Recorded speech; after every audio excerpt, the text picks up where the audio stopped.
impeachment ni Vice President Sara Duterte, makakausap naman natin ngayon dating Chief Presidential Legal Counsel Sal Panelo. Magandang gabi po sa inyo, Attorney Panelo. Magandang gabi po, Corina. Yes sir, nabanggit po ninyo na railroaded itong impeachment ni VP Sara. Ano po ang inyong ibig sabihin? Obvious naman di ba? 200 plus, 103 lang ang kailangan nila. Saka ang bilis. Pina-standby nila ng isang buwan. Pagkatapos, within less than 24 hours, nandiyan na agad.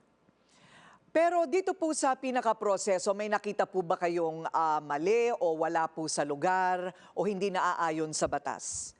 Well, in the first place, dapat hindi pinayan yan. Kasi alam naman natin na propaganda lamang yan.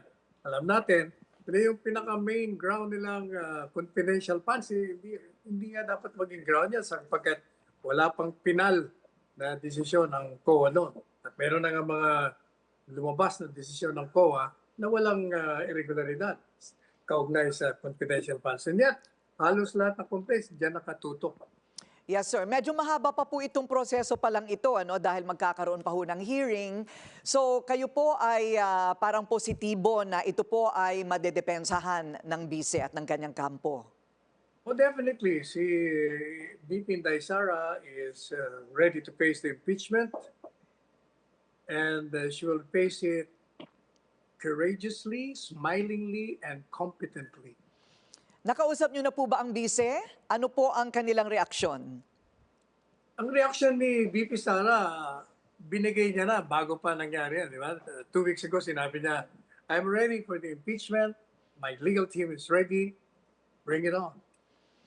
Ganun po. Okay, so possible repercussions. May nakikita po ba kayong mga konsekwensya nitong Duterte impeachment?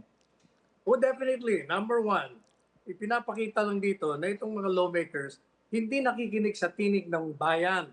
Pinakita na yan nung nakarang linggo nung nagsagawa ng suporta sa panawagan ni Presidente Marcos Jr. na itigil niya ng impeachment dahil unang-una, ito ay walang saysay, hindi makakatulong sa kahit na sinong Pilipino at magkakalikha lamang ng mas malalim na hidwaan. Pangalawa, hindi rin sila nakikinig sa kagustuhan ni Presidente Marcos Jr. na magkaroon na tayo ng katahimikan. At ang ibig sabihin niyan, dahil tinutuloy nila, pinag-aalab nila ang galit ng taong bayan sa kanila. At pinag-aalab at the same time, yung suporta naman kay VP Sara. So, sa kampo ng mga Duterte, sila ba'y naniniwala? Kayo po ba'y naniniwala na walang kinalaman ng Malacanang sa pagpatupad ng impeachment? Gayong ang kanya pong sariling anak, ang anak po ni Pangulong Marcos na si Congressman Sandro, ay kasama po dito sa mga pumirma. Hindi naman po nabago hanggang ngayon yung kanyang panawagan na itigil ang impeachment. But, dahil nga yung anak kasama, so ang tao maghihinala na maaaring may kinalaman siya. Pwede rin naman na from the very beginning, at the inception, itinago niya na may kinalaman siya at nagbigay siya ng anunsyo na siya'y kontra rito upang siya'y na hindi mapaniwalaan, hindi pa hinalaan na siya'y kasama rito. But titingnan natin ang mga susunod na mga payag niya. Pero may posibilidad sa palagay ninyo na talaga magkaiba lamang po ang pananaw ng mag-ama? O pwede rin naman, nangyayari naman yan. Bakit si Inday Sara at si Presidente Duterte, meron din mga issues na hindi sila magkatugma. Natural lang naman.